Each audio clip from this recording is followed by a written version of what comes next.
just want to show you what it looks like here on a Monday. Yesterday we went out, we did into some shops and stuff like that, and the line to get out of the Keys was incredible. A lot of people leaving the Keys on Sunday. So I would highly suggest, if you're going to travel and you don't need to be out on Friday, Saturday, and Sunday at the Keys, I suggest the best time for you to travel is during the summertime when the kids are out of school. You know, a lot of people are vacationing.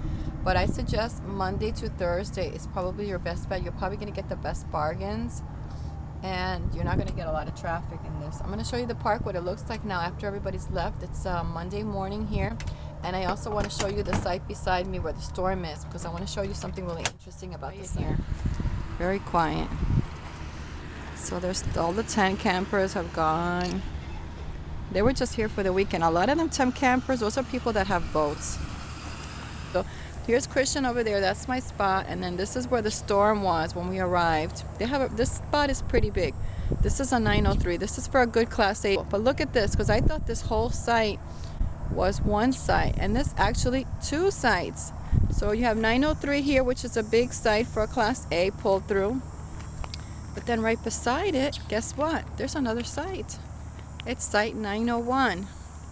You're really not going to be able to get anything big here. So I would suggest, if anybody offers you the 901 spot for a van dweller, class B type thing, okay, that's good for you. But remember, you're going to get a lot of traffic here, a lot of golf carts on the weekend if you're here on the weekend.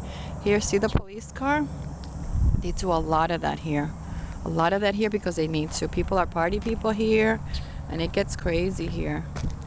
I don't know what it is about this place, but there's always police coming around here, which is a good thing. That's a good thing. So what I did was, table's supposed to be here in the middle so that it can be shared by the two sites. But these people had pulled it over there. When he left, he said that I could have the table. So I ended up pulling it back as far as I could. But they left on Saturday because they knew what was coming on Saturday. The party people were arriving Friday. I heard that it's a premium to have a space like this because most of the other places are pretty tight. I passed by a couple and I didn't go inside, but it looks like it's really, really tight. Like you can't even get your slide out. So all in all, you know, considering that we did get our slide out. So we did get our slide out and our awning out, and we do have some space here to sit. I mean, I understand how the waterfront property is a premium, so they're going to pay a lot more for this kind of property than anything else. I get that. So all in all, it's not too bad. I don't recommend the showers.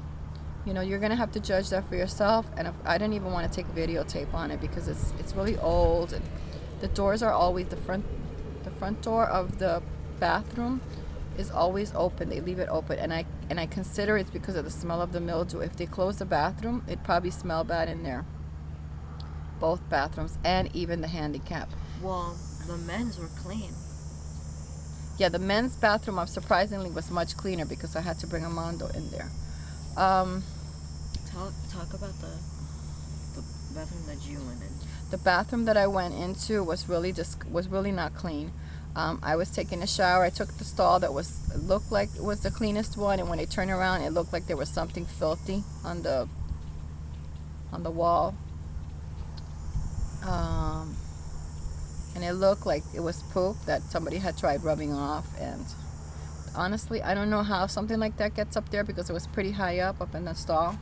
It's really gross, and I was really surprised from a women's bathroom that women can be so dirty and disgusting and they can't clean up after themselves, because I don't know how that got there, but I know that if it got there and you did it, you need to clean it up. That's not right, you know. So I think we have to educate some RVers as to the common courtesy of cleaning up after themselves.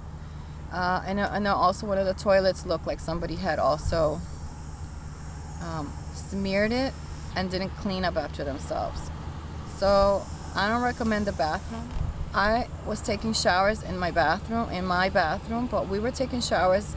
We have to use the bathrooms for Mondo because he refuses to use my bathroom because it has a tub in it. He doesn't want to go over the tub. So they have a handicap there, and he used that, which is fine. And not a lot of people use that because it is a handicap.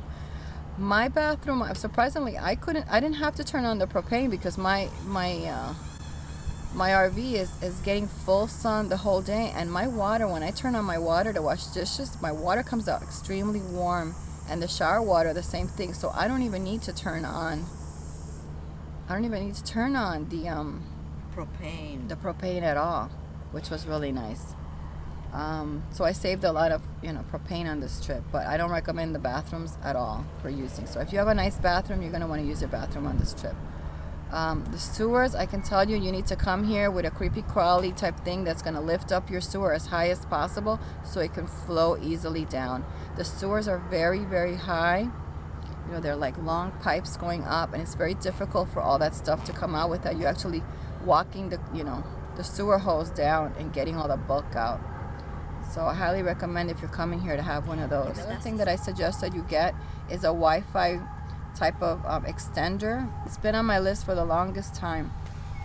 The reason I haven't gotten it is because there's only two that I know of, which is a Wi-Fi Ranger, which is very expensive, and the other one is I think it's called the Jeffa pack or something like that, and that's the one that costs less, and I was going to get that because I think the install for that I can do myself. I haven't decided. I haven't heard any reviews on it. The PepWave Mini, I did purchase it once. It didn't work for me at all, and the service, the customer, actually the one that I purchased was not, we figured out it wasn't because it wasn't working right, but it didn't work well for me, so I returned it. The customer service, I didn't like them when I called the company to walk me through some of the issues that I had with it, so I had returned that. That was about a year ago. So since then I've been without an extender. If you have an extender in this park, you can probably reach the office Wi-Fi. There's only two places to get Wi-Fi. One is at the bar, which is convenient if you're at the beach, but even then, on high demand days, you're not going to be able to pick up Wi-Fi, because we were sitting on the beach in the evening, and there was a lot of people on the beach, and the bar had a lot of people there, and I guess they were using Wi-Fi, so it's slow, really slow. Your best bet is the one here where the pull-through sites are. Okay, if you're at this section, which is the nicest part of the park, I want to have an extender so that you can reach the Wi-Fi, and you can reach it with an extender because it's not that far away. I mean, it's right from here to over there to where those cars are parked all the way out there, but for some reason I can't get it here. So my biggest issue on this trip was that, but Christian wants to also be, he has his own channel, and he also wants to check his stuff, so I won't leave him to go by himself over there, and he needs to come with me when I go over there. So the problem that I have is I can't leave my uncle alone in the RV because he has dementia, and he could open the door and my cat could get out, and he can freak out and forget that we're out, because he does that a lot. So I have to wait for him to actually go to sleep at night so that I can go out in the evening and sit over there. They have a bench and two chairs over in front of the office. When it's closed in the night, you can sit there and check your email and your stuff over there. It's not the best place, but at least you're near the security guard station when people come in, so it's over there. So at least there's some security over there, and there is light over there. So usually I was up to like 11, or I couldn't check my email, couldn't do anything till about 11:30 at night. Tell him what?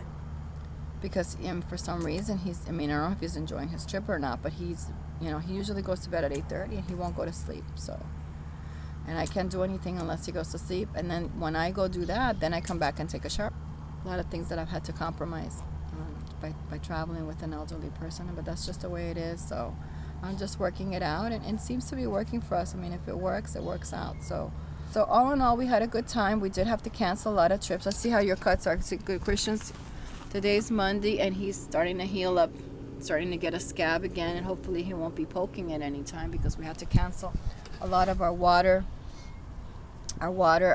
sports that we had planned. But at least we got the best one out of the way, which was the first one, which was a snorkeling boat trip, and we had a great time there. Armando got too much sun on that trip, and I didn't want him taking fishing because I was afraid he was already sunburned, and it was just too much for him with the boat. I'm headed inside. Christian's headed inside so we can get packing. It is 9 o'clock here, and we have to be out of here by 11, and we're ready to go.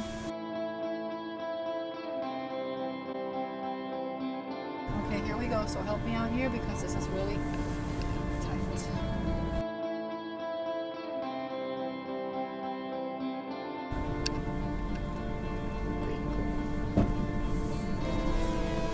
She's literally sitting on the GoPro. No.